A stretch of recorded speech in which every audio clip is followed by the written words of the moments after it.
Hello all sentient beings and welcome to the TransMissions podcast where we talk all Hasbro, Takara, and third-party Transformers! On this episode of TransMissions, Transform Dreamwave shows off their Volcanicus add-on kit. Figure King magazine gets some exclusive images of the latest Masterpiece Optimus Prime, and what's the story behind these bizarre Transformers toy listings? Today is Wednesday, June 24th, 2018, and this is episode 283 of TransMissions. Welcome to TransMissions, the podcast that wishes it got some of those Toys R Us signs before all the stores closed. I'm your host, Charles, aka Big C, and I'm joined by the excellent TransMissions team. Yusuf, better known as Yoshi. Yo! Slightly disgruntled Jeremy, aka Yakko. And Daryl, the Cybertronian Beast. Hey, how's it going? I have some Toys R Us signs. Let's talk Transformers. They're Canadian, so they're in French. They might be. You're generously donating them to the Transmissions prize pack now. No.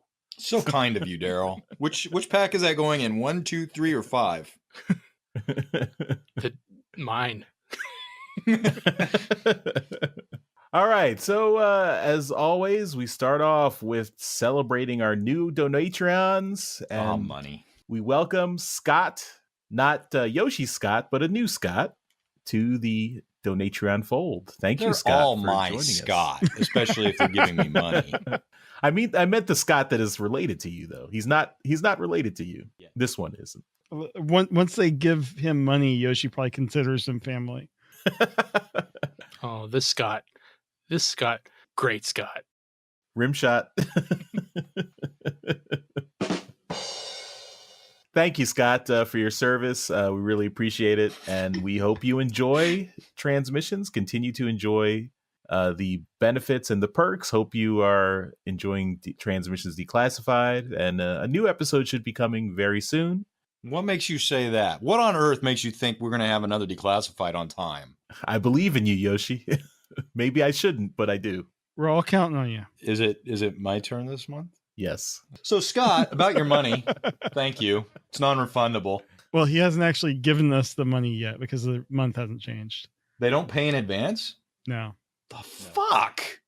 Yoshi's new here, everybody.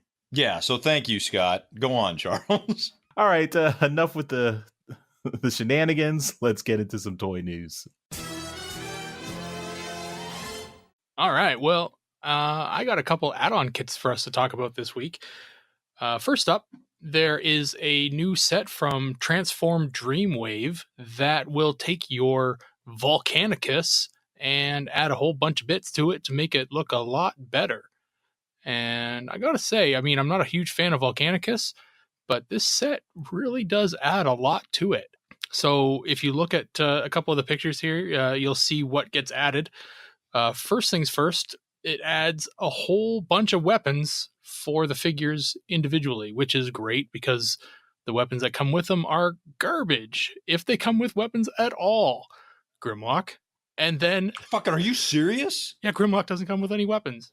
Jesus. So, yeah, so that's one thing. So it's pretty cool that you get a whole bunch of individual weapons.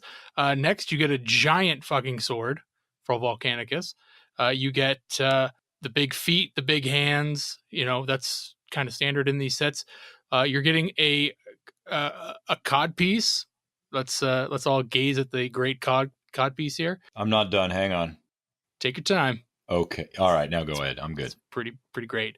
I had to breathe it in. And then you got some pieces that make the chest area a little bigger. You got some pieces that cover up the really garbage looking shoulders that they have on this figure.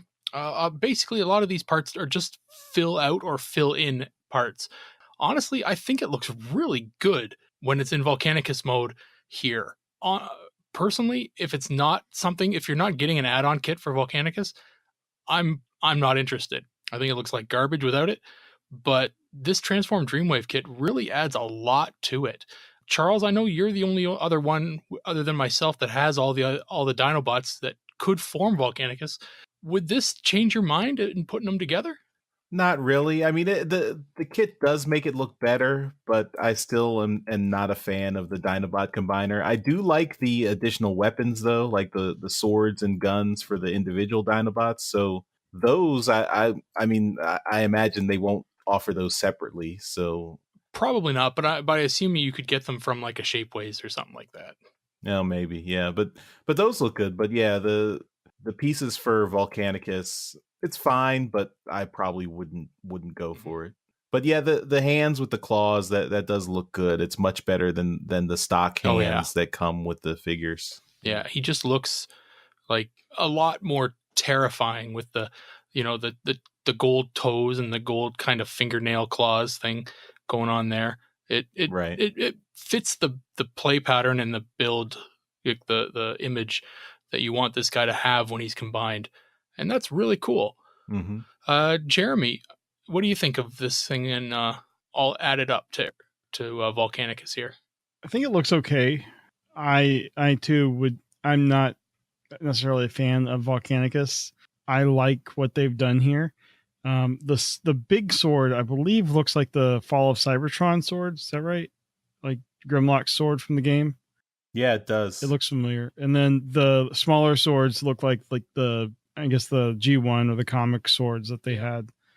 And I think the set is a really nice set.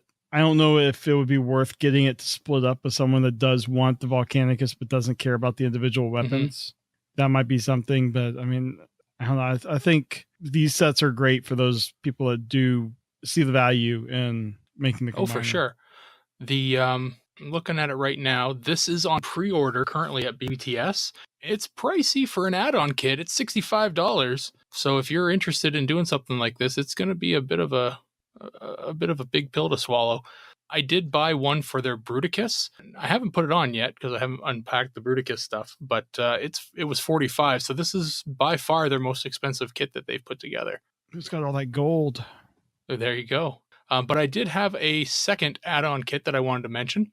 This one is from Perfect Effect, and it's following along the lines of what they had done with their previous stuff. So this is PC 24. So they've done 24 of these freaking add-on kits for the Combiner Wars style figures. And this is for the Abominus. And it's going to be hands and feet and guns. That's it. 2 guns that look the same. So they're for either hand, obviously. And then 2 feet and 2 hands that are going to make the hands and feet look a lot better.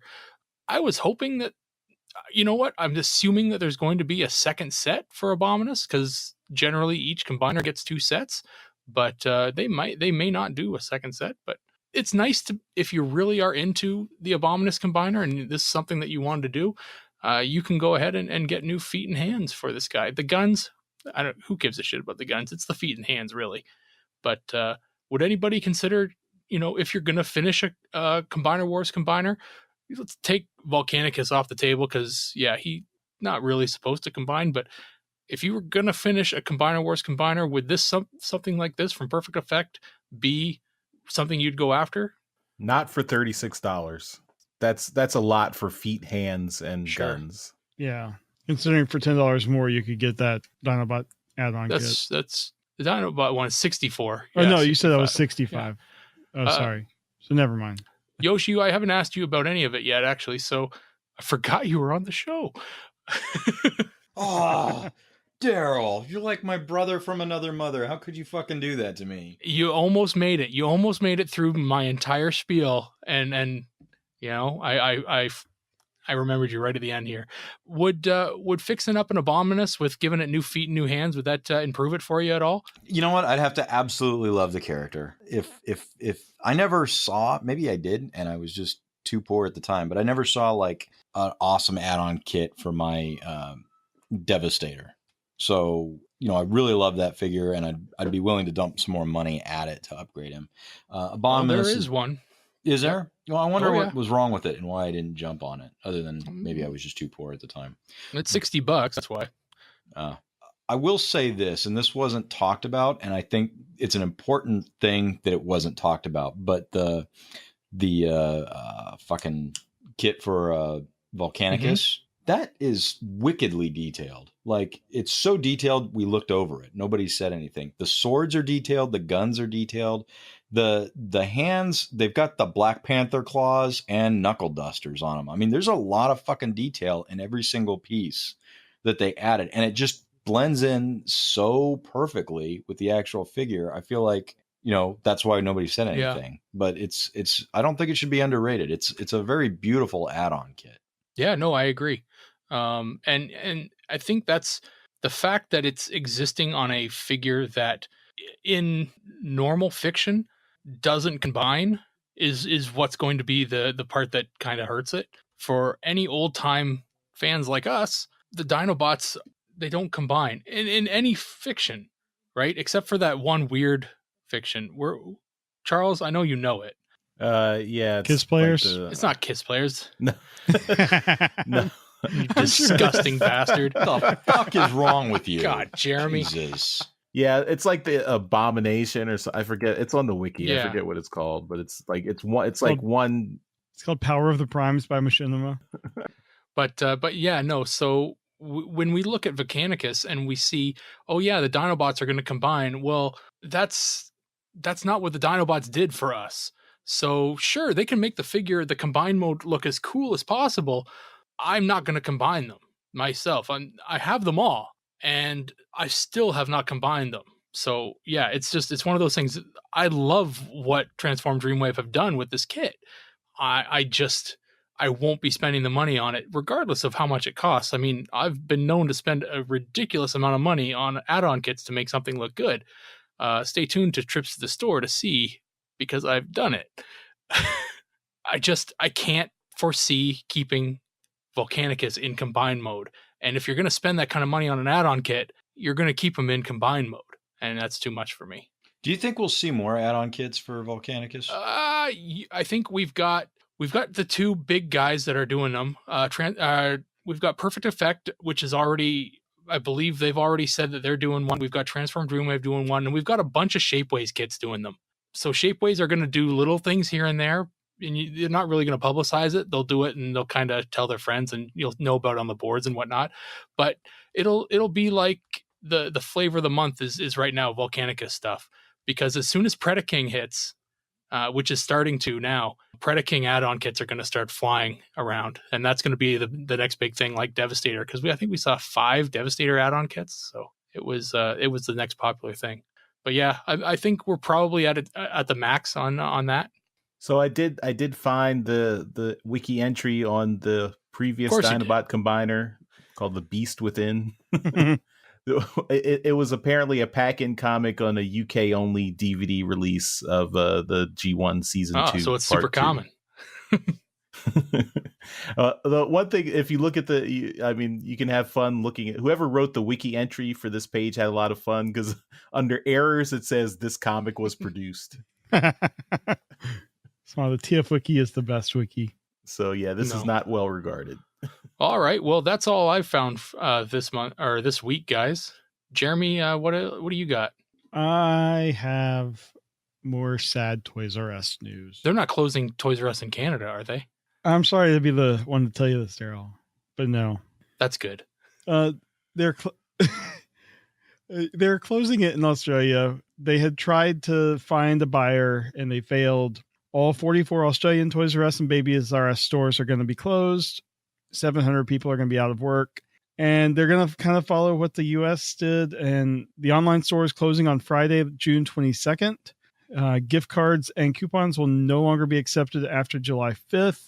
And after that, the stores, they're probably going to do what the US stores did and go through a period of liquidation before finally shutting everything down. That's unfortunate.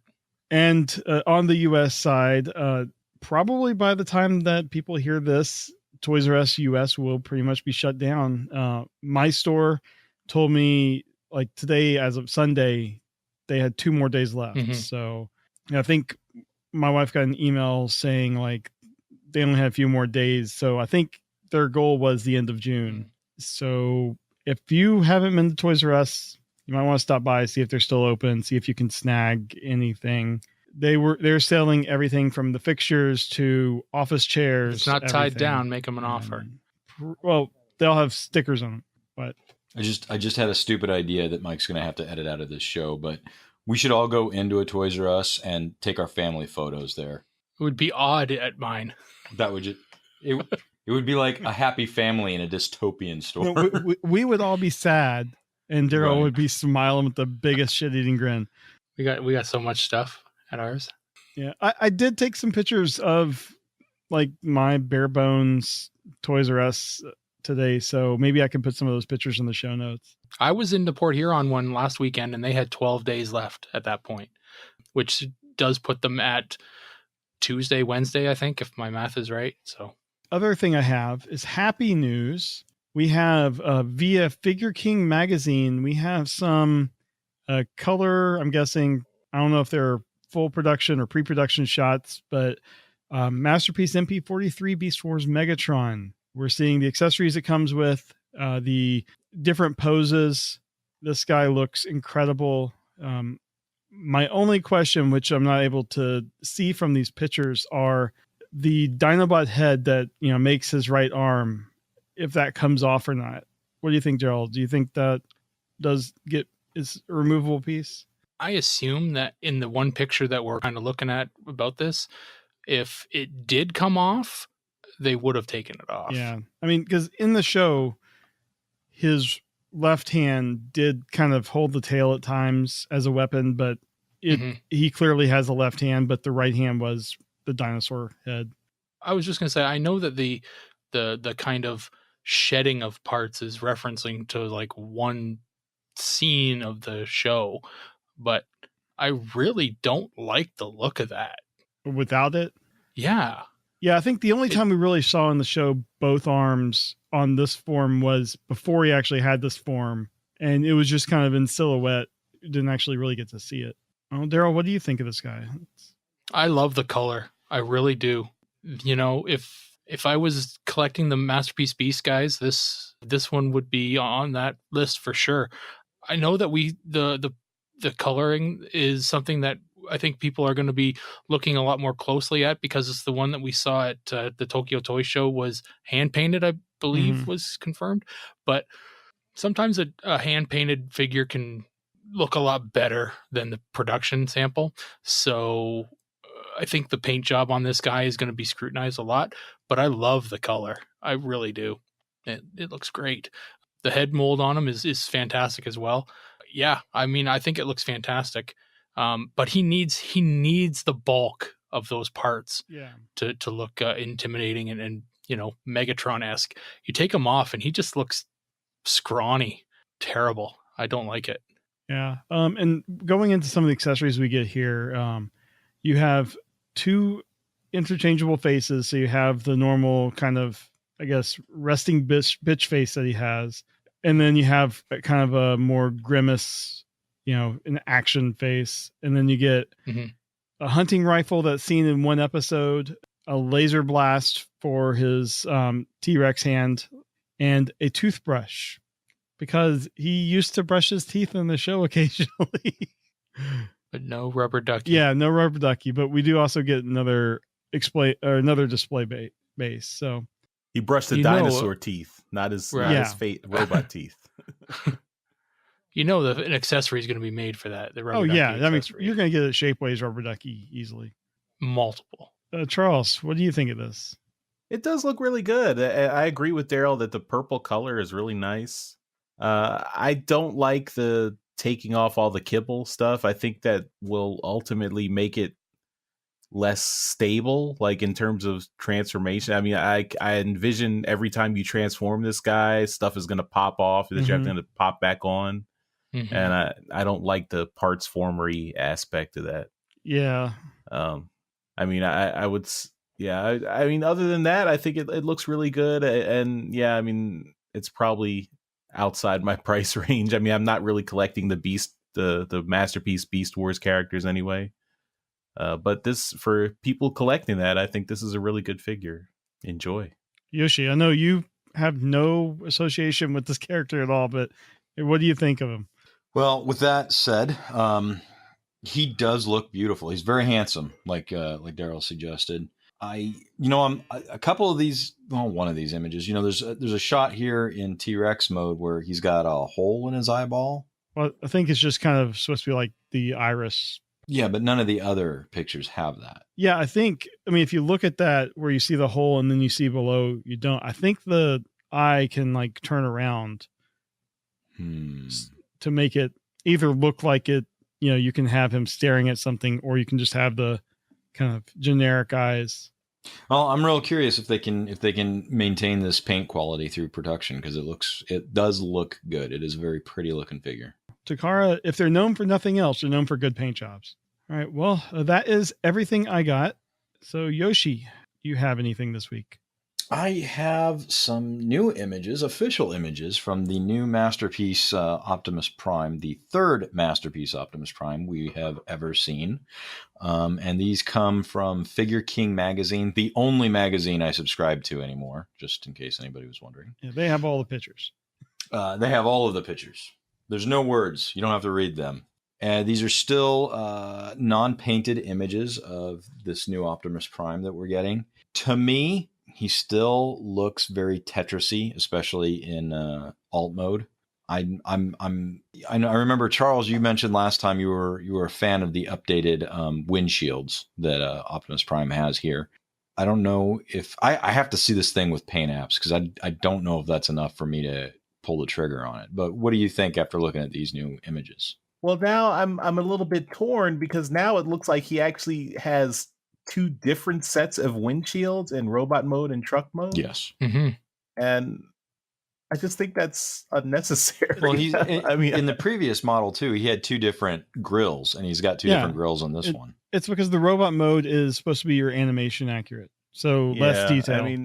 I'm not a fan of the two separate grills either, but I don't know. It just, this is the same thing like with the, with the cone heads, having the cone head being not the real nose cone of the jet.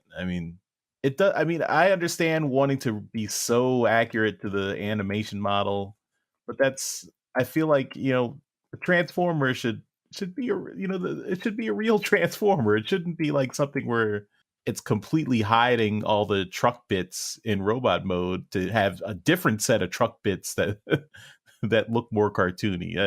I don't know.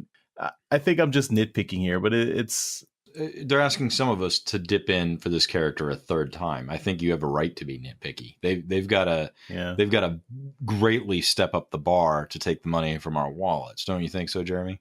Yeah. And I just posted a picture in our Discord from this TFW thread. Someone colorized the picture and kind of put it in a similar pose to an animation version of the Optimus Prime. And you can see exactly what they're going for here. I think there is a particular part of the fan base that wants the animation accurate robots. And especially that's what they've been doing with the Masterpiece lately. Anyway, you get the realistic car and then the more cheating to get the robot, but it looks like the cartoon. Yeah, this is just too much cheating for me. I just wanted slightly more square windows. I didn't want a completely separate facade for the robot chest. That's just me. Daryl, does your toy brain have to have this to know how it works? Kind of, but again, I do have the two previous Optimus Primes.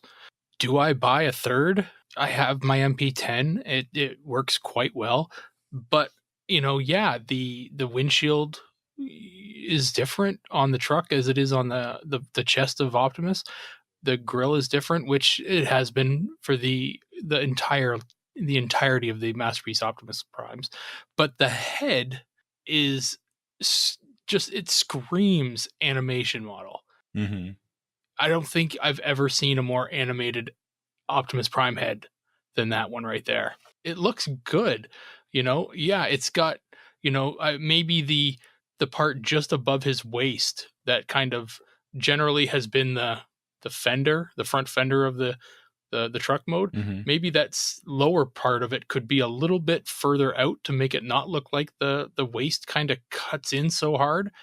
That's a nitpick as well. I do like the gun. Part of me that, one of the things I didn't like about MP10 so much is that the gun folded up. But then again, where would you put it if it didn't? Because Right. it fits so well into that backpack This area. one folds up too. It does fold, but it's not on that spring thing, right? Well, I mean, it looks like it folds just to the side.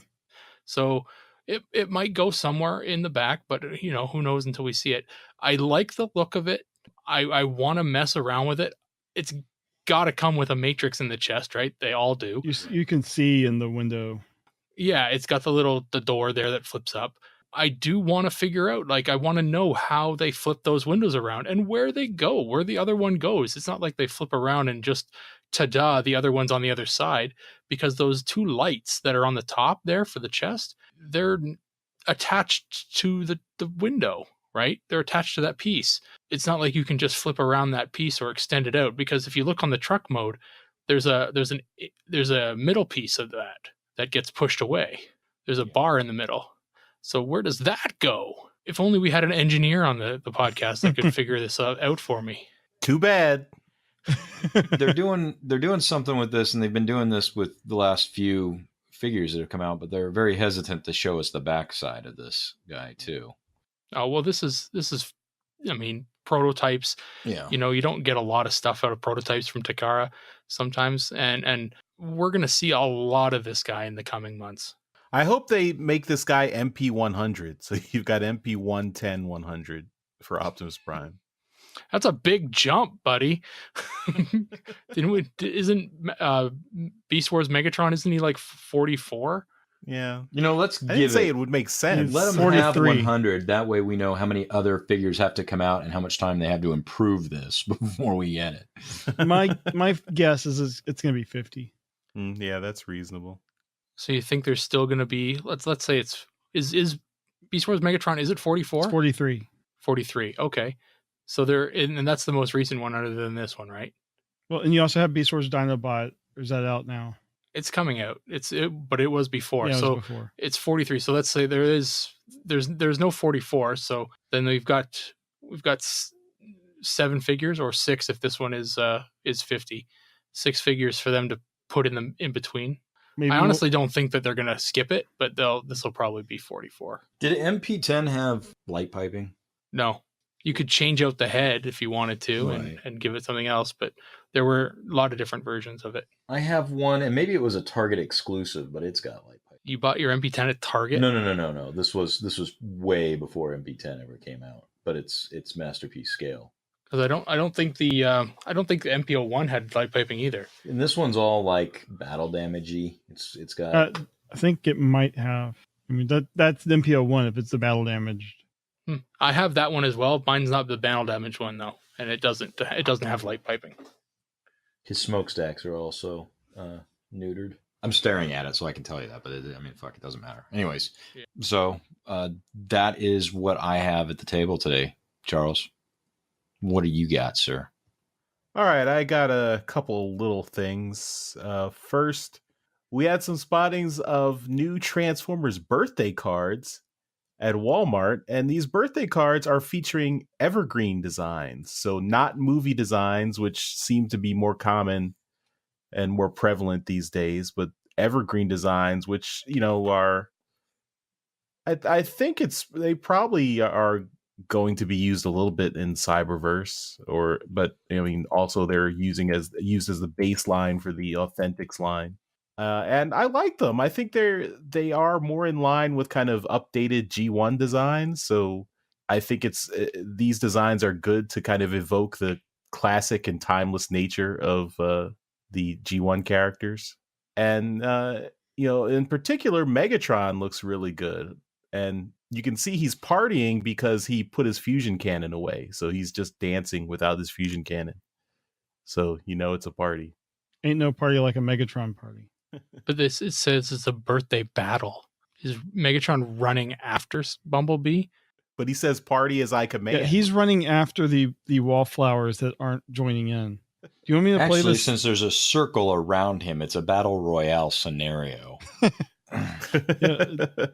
But so if this is the imaging going on all the Transformers merchandising going forward, I think it could be that'll worse. Be good. That's yeah.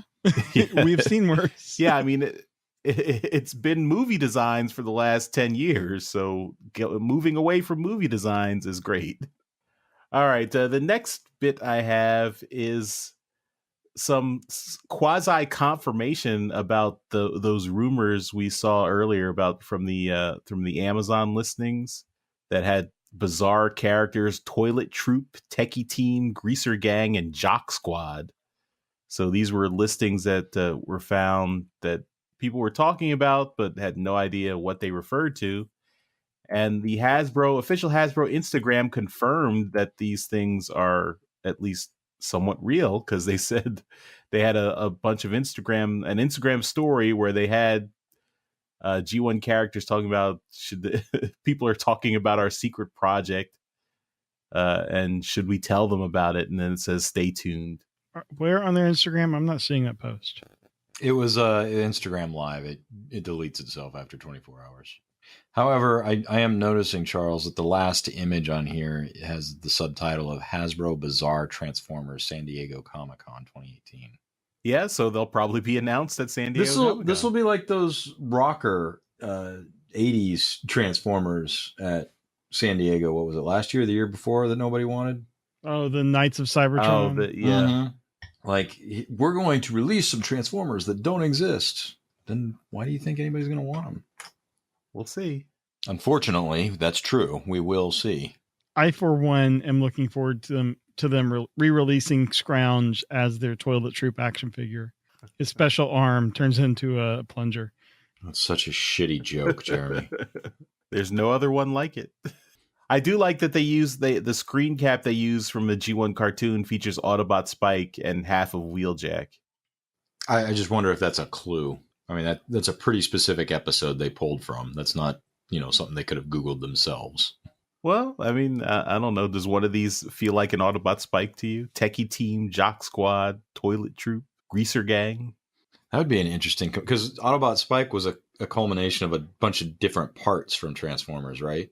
Mm-hmm. Yeah, so maybe these are them before they were gutted for Spike. Yeah, and just like that, Hasbro, you got my attention again. Daryl, you have any thoughts on this rumor? Not really. It doesn't really tell us anything. So, yeah, San Diego Comic-Con is going to be a very informative convention this year for a lot of different reasons with regards to Transformers, and I mean, this is just another one of those things. We're waiting on IDW stuff from there. We're waiting on Toyline news from there. This is just another piece to the puzzle. Maybe it means they're going to announce a Build-A-Figure with regards to their line. Mm-hmm. Could be. Yeah, and Comic-Con is coming up. Mm-hmm. So. Yep, less than a month. All right. Yeah. All right, well, that's my topics, and that's it for toys. So let's move on to some trips to the store. All right, this is where we show off all the awesome Transformer stuff we got this week. We do this as a YouTube video, so you can see all the purchases we got in beautiful high definition. But we also put the audio right here for you to listen right here in the podcast. So listen to us describe our toys in beautiful detail, and then pop over to YouTube and watch the video so you can see it. Without further ado, trips to the store. Transmissions wouldn't be what it is today without the awesome support of our listeners. If you'd like to support our shows and enjoy the exclusive benefits that our donors get, please visit transmissionspodcast.com/support. And I'm going first. There I am in the big window. It's like you haven't talked enough today. You have a problem with that, Yoshi? You want to host the show? Whoa. But I wasn't trying to get beef from you. Just being a smart ass. Don't poke the bear. All right. I did not get anything new this week, but I'm pulling something out of my archives. This is something I think Jeremy will be happy to see, because it is a figure from Robots in Disguise from way back in 2001. This is X-Brawn. Nice. He is turns into a minivan kind of guy. Turns into a SUV. Soccer mom. Whatever. It's kind of a minivan thingy. SUV.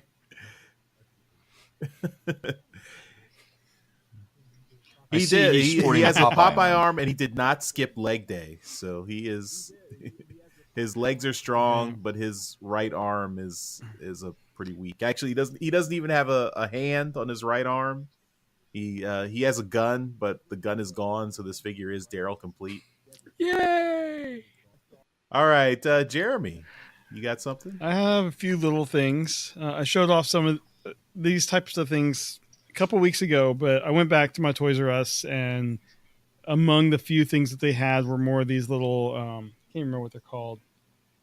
I threw away the packaging, but these little mini chibi Transformers. I got Ultra Magnus. And they all came with these little bases. I have a Shockwave, a G1 Shockwave. I have a Shockwave from like the War for Cybertron games, Fall of Cybertron. Another G1 Shockwave. I got a G1 Hot Rod Rodimus Prime. You can't really, who knows which one it is. And then I got a Soundwave from Transformers Prime. So it spans the different generations, and they were like, I think $1 a piece, if that. And it was pretty much my last Transformers purchase at Toys R Us. So that's all I got. All right, Yoshi, you are up next. All right. This is a DC book to make Jeremy happy. It's not a Transformer, but I need you It to. is an iconic cover. It is an iconic cover. We've got Hal Jordan on a very green Green Lantern cover. He decided to kill most of Oa and the Green Lantern Corp and took all their rings. Yes. I that's assume, based pretty on this accurate. cover. I don't know what actually happens. Yeah. Seriously? You didn't realize Hal okay. Jordan went rogue So, and became a bad guy? No, nobody else reads Green Lantern. completely Green Lantern's didn't dumb. get the I, idea. It's all I knew about the that, bling. Jeremy. I don't read it either, but I knew that. So I asked Jeff Sr. to take a stab at this for me. Oh, Jeff Sr. Nice. Yes, Cool. That's awesome. And we replaced Hal Jordan with Starscream. I realized upon getting this and showing it to my wife that a lot of the sketch covers I get are the bad guys, and I'm more of an Optimus Prime fan, so I don't. But it works. Did this on a Regen 100 cover, which means the character box was empty. So I asked Mr. Senior to put Optimus Prime in the character box. Two for the price of one? I thought he did a fantastic job. Yeah. No, I paid for every inch of this cover. Don't get me wrong. What'd you say? What did he do in place of the rings? No, those are Green Lantern rings on him. Oh, so he didn't change up the rings. He put Should- the Green Lantern rings on Starscream.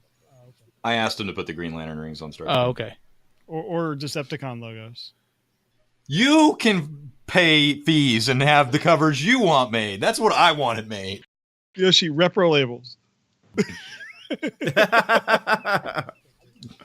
Stickers all over the fucking cover. I just think it'd be an interesting story to read. Like, especially with our comic review this week. Like, what if Starscream got the fucking lantern rings? Like, that would be. No, that's awesome. That's an awesome sketch cover, Yoshi. Thank you. I also sent him a couple of copies of our exclusive book as a thank you. Your turn, Daryl. So, I do have comics to show because I hadn't shown them the last week or the week before. Requiem of the Wreckers finally came in at my store. The owner of the store that I go to thought this was a trade paperback because it was an expensive book and there was only one cover. So he thought it was a trade paperback or a collection. I said, no, please, dear God, you tell me you got more of them. He had only ordered one. I did not get one. So he reordered, luckily enough, still had some in stock. I wonder how many other stores thought the same thing. Is that a first print though? Oh yeah. Yeah, it hasn't gone to second printing yet. And I did get my Lost Light number 18. This is the Alex Milne cover. One of his best. All the characters on here. I still have to sit down and count them all. I'm sure the wiki's probably done it already. As far as toys this week, I'm continuing on with what I did from last week. If you all remember the Perfect Effect add-on kits that I was talking about in the beginning of the show, Perfect Effect did a bunch of kits for Power Master Optimus Prime or God Jinrai, the two figures from the Titans Return Headmaster stuff. I picked up. I had previously bought their PC 15 kit, so that gave me basically a couple pieces for the Optimus Prime figure, but it also gave me the High Q figure, which had no place to go on the Optimus Prime. But now I have PC 16 and PC 18. So this is a brand new Optimus for this guy, which also takes the High Q. And then this is a whole bunch of accoutrements for the combined mode. And this is the completed result. He's pretty awesome. I really like all the stuff on this guy. Headlights up, which is pretty cool. I have penis envy right now. He's got some big guns. So yeah, he's pretty awesome. He's like I said at the beginning of the show, you could spend a lot of money on add-on kits, and I did with this. I believe all of them combined, I'm over $100 on add-on kits. So, the figure itself is two figures, if you remember, which is the Jinrai and then the God Bomber. So, this is probably over $200 worth of figure right now. So, yeah, but I like it. I really like it a lot. And lastly, for this week, I picked up what's his name? Yeah, Fans Toys Spindrift. He's pretty awesome. And he's got, for a little Masterpiece scaled mini-bot, he has got a lot of transformation packed in here. The feet are die-cast. And his feet are quite heavy, so you can get him in all kinds of different positions, and he'll hold the stance. There is some more die-cast in the chest area here, like this front plate is die-cast. The back, if you'll see here, there's some plates on the back, which actually flip around to the front for transformation. It does come with another head, which you do have to unscrew to switch. It's more of a squared off head. The only part that kind of bugs me is that his gun matches his hand. It should at least be black. It's a small nitpick, but other than that, I really like him. I can easily fix the paint. You could, but I won't. Or mark. But it all works well. Yeah, he's fun. He's a fun little guy. I've measured him. He's about the same height as Masterpiece Bumblebee. So yeah, the scale works well. I like him a lot. I have one more thing, but I think I'll keep it till next week because I may not have something next week. So I'll hang on to that. But yeah, that's it for this week. All right, we're back from our trips to the store, and let's move on to some convention news. All right. Only one thing in convention news. We got two things in convention news. One's not on our list. I'll add it later. But the first thing is, if you're going to TFCon Toronto, we want to have a meetup. Well, we being the royal we, meaning Daryl and Charles. We have a survey, and if you go to transmissionspodcast.com/TFCon meetup, you will be able to fill out a form with expressing your expressing your interest in attending this meetup. And we just ask for a little bit of information so we can get in touch with you once things are coordinated. So it's a very, very quick little thing. And whether you are a Donatreon or not, I'm sure that you will be just as welcome. Right, guys? That's right. Although I think depending on what we do, we might be able to actually pay for the Donatreons, but not for everyone else. So that's your perk if you are a Donatreon, and we do, like we did last year, we took all our Donatreons to see Spider-Man Homecoming that Friday at TFCon Toronto. So we might do something similar like that. All right. The other thing we have in convention news this week is TF Nation Chris McFeely has put together, I believe, with help from a few other people, an attendee guide for TF Nation 2018. So if you're going to be going and you've never been before, or even if you have, check this out for tips or tricks and just everything you need to know before you attend TF Nation. So just check that out. And that is everything we got in convention news this week. All right. And let's finish up the show with some feedback. Thanks, Charles. If you guys have any feedback for the show, visit us at transmissionspodcast.com/feedback. There you will be presented with multiple ways that are convenient to leave us feedback. But getting started, we have an email from Augustine who writes, Dear Transmissions Podcast, I have a question about the Classics Universe Generations toy lines. I didn't follow the toys, comics, or cartoons between 2006 and 2017, so now there's a lot to be explored. What I don't understand is that many of these toys do not seem to have cartoon counterparts. I thought the model for Transformers has always been that the cartoons and comics are the commercials for the toys. Although I can recognize a few figures directly from media, like the Classics Jetfire figure from the IDW comic, Stormbringer, and of course, most of the Prime Wars toys. There are also a lot of figures that are not part of the fiction. The primary motivation for me as a child had always been to get the figures from the cartoon, so I don't quite understand their current marketing model. Perhaps you can clarify. Thank you. Regards, Augustine from Denmark. Thanks, Augustine. Great question. Charles, you want to field that one? This feels more like a Daryl question, but I'll try. Daryl, I fucking asked you. Daryl, help me out if I get anything wrong here. But yeah, my understanding is that the Classics line was specifically targeted at the older collector who Wrong. Okay, go ahead. No, I'm kidding. I'm kidding. I just wanted to correct you real fast.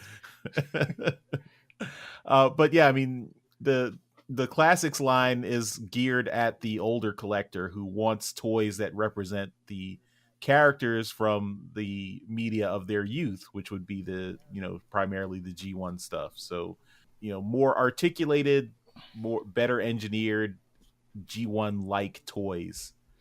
So they won't represent current cartoons or current media that the Transformers are in.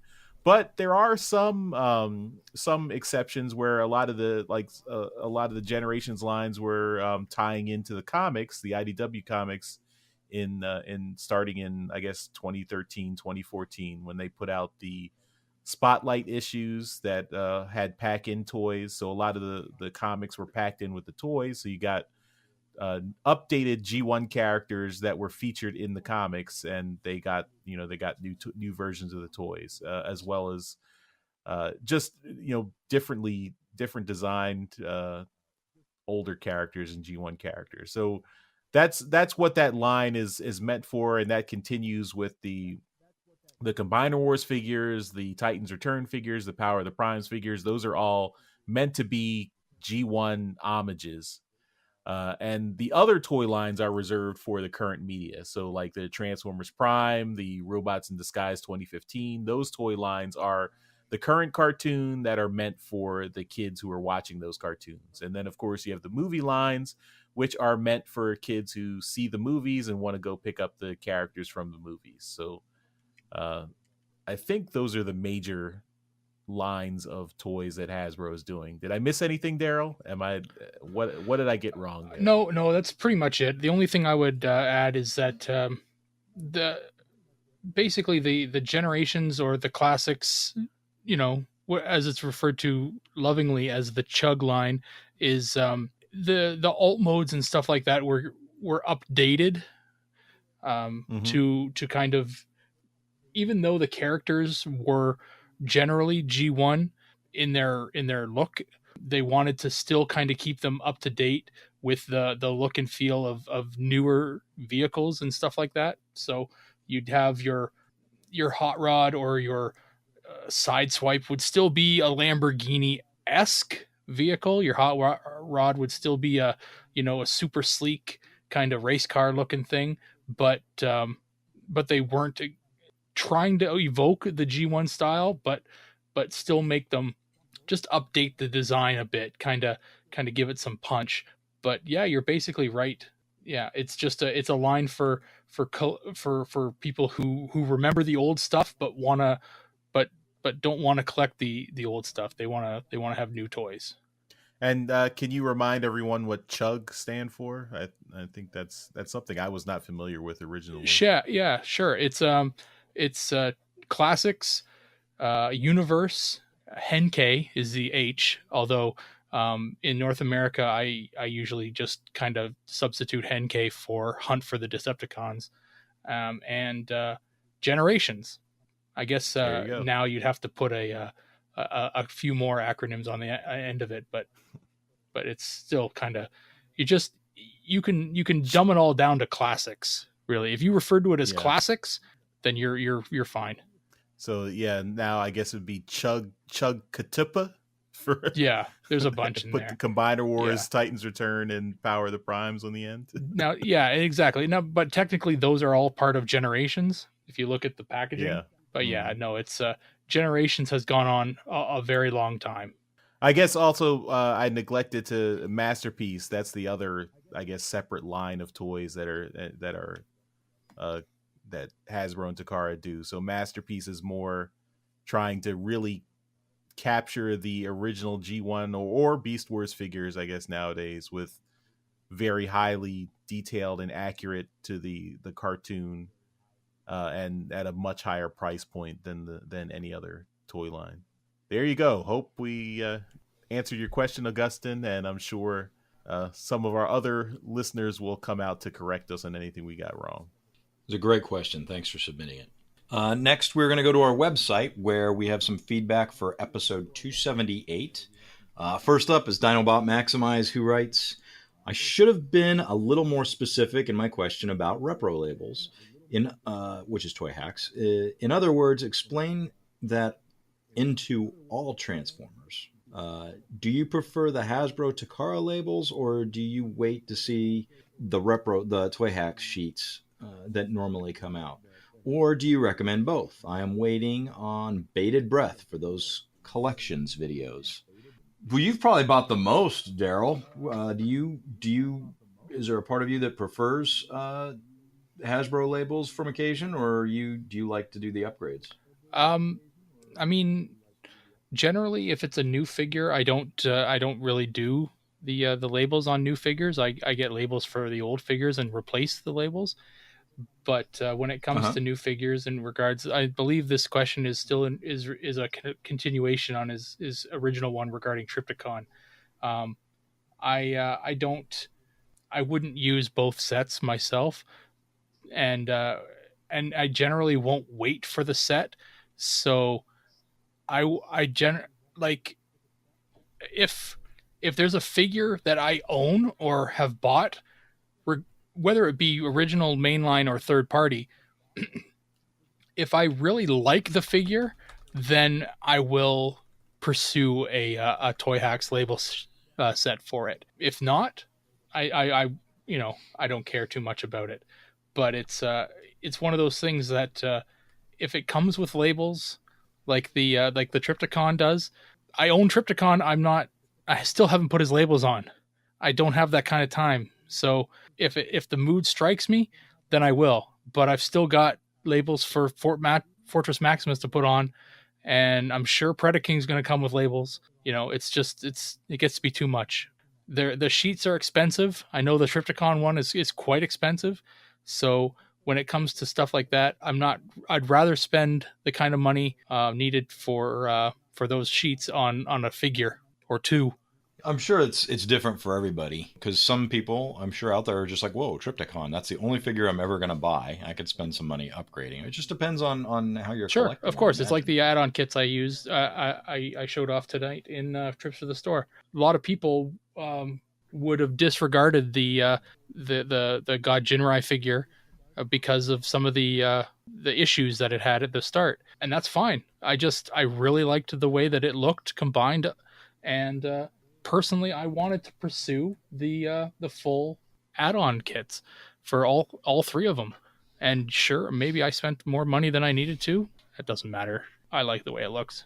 Cool. Thank you. And thank you, Dinobot, for your question. Moving on, for episode 278, we've got a comment from Kashi, who writes, statues. I like the Wheeljack statue. I'm never going to get it, but it is cool. It reminds me of Transformers Prime Commando Wheeljack more than classic G1 Wheeljack. I know the four of you are primarily G1 fans, on a scale, of course. How much do you all like classic characters evolving as time goes on? I'm thinking of characters like Perceptor or RC, but also reusing and recasting the characters entirely as animated Prowl or Smokescreen in TF Prime. A good day to you, sirs. Thank you, Kashi. You know, part of the fun of reading the fiction is seeing how characters evolve. And even though I'm not the biggest fan of like the IDW universe, fucking Prowlistator was a great story that ended way too soon. So I enjoy a character and how it evolves. How do you feel about it, Charles? I generally enjoy when they modernize characters or evolve them and bring their, take them in different directions. I think there's also a distinction between evolving a character from its original kind of G1 personality and kind of taking that to a natural conclusion and kind of just reusing the name for another character, and basically it shares a name but really not much else. Like I would put Transformers Animated Prowl or Transformers Prime Smokescreen in that second category, because they don't really, I mean, Prowl in animated, he's a motorcycle. He's not really like a tactician. He's more like a ninja. So he doesn't really share many traits with the G1 Prowl. He's still a good character. I still like him. And Still a police vehicle. yeah, but he's a ninja. He's not a tactician. He's not the logical tactician that Prowl was, or But he's a police motorcycle. Okay, they were all police vehicles. Yes, just I bugging know. you. I Go on. understand that. And Smokescreen in Transformers Prime was he felt more like Hot Rod in that series than, but I mean the original G1 It was almost like they couldn't use the Hot Rod name at the time. Yeah. But yeah, generally, I think if you make a good characterization and they have interesting things to do and they're well written, I think it's all good. I'm not going to be mad that they reused a character unless they they ruin it, like they do something really bad with the character, like have him poorly written or he makes dumb decisions. Yes, evolution. How about you, Jeremy? I'm generally fine with it, except for situations like the smoke screen where it is clearly a different character and you could have just come up with any name and it would have worked. If it's a new interpretation of a G1 character, what I really want is them to get the core concepts of that character right. I mean, like in Transformers Prime, Wheeljack was in the Wreckers. He was, a tough warrior, but at least he looked like Wheeljack. You could look at him and see he was Wheeljack. He wasn't an inventor, but other than that, I mean, you could tell he was Wheeljack. In things like Beast Wars, you have some name reuse, but they're completely different characters. And I mean, that was just a different time entirely. But so, I mean, I kind of wish they would have used different names, but as happens frequently in Transformers, they just throw a name on something so they can, renew the trademark, and they aren't going to run into a situation where they lose like Bumblebee or Hot Rod again. I don't know. My biggest thing is if you're going to feature a character, just get the character, let him act like the character we know. I mean, update him, sure, but like Starscream in the IDW stuff now, he has been evolved very, like, he is a much deeper character in the comics than he ever was in the cartoon. But at his core, you can tell this is Starscream. The character traits carry through, and that's really what I care about. All right. Daryl, you have anything to add? Not really. I feel pretty much the same with regards to like Transformers Prime Wheeljack. I mean, I liked Wheeljack in TF Prime. It was a good character, and I didn't mind the change of characterization. With regards to the toy, I mean, somebody picking up the toy just by itself, without seeing the show, you didn't need to know that he was more of a warrior rather than a scientist.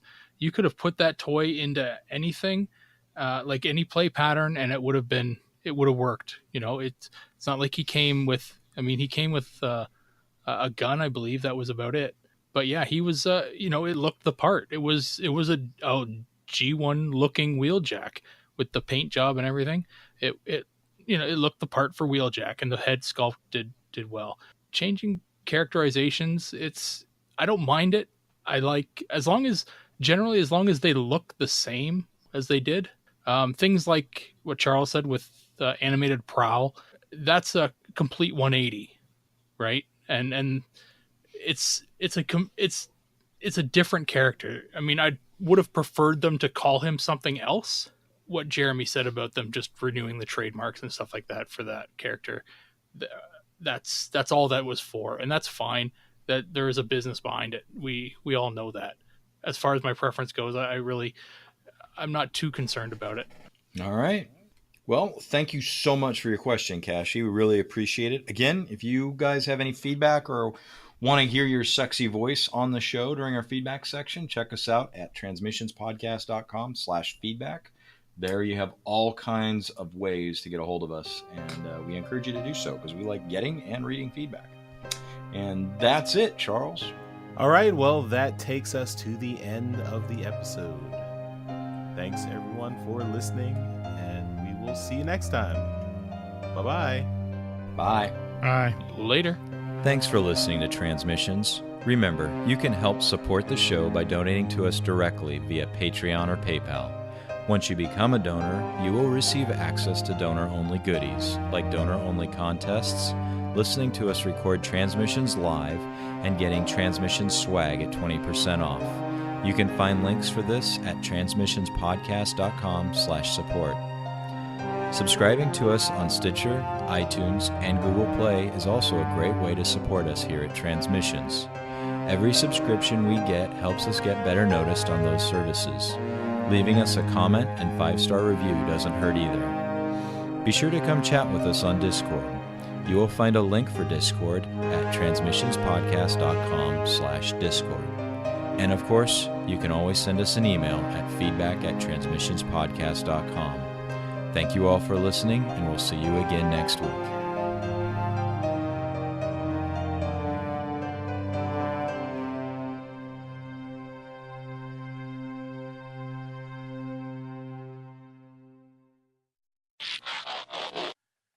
Test. The audio is still Testing. DJ Ronan is my favorite. We have some spottings of a sneeze. Sorry. Do you want me to play the sound clip? I mean, it's not really any. There's no, like, it's just music. You It's nothing understand interesting. Jeremy spent a ton on his audio gear, and he's not going to let us move on until he does it. Yoshi, is that you? I keep hearing clicking. Yeah, I'm sorry. I don't know why. I'm not using my mute this time. I'll start using it. It's just throwing me off. Pop, pop, pop. Yeah, your beat is throwing off Charles's internal beat. By metronome. Hello. You're perfecting that, Daryl. Hello. That's your version of the squeaky voice teen from Simpsons. Hello. Simpsons. Hello. Simpsons. Hello.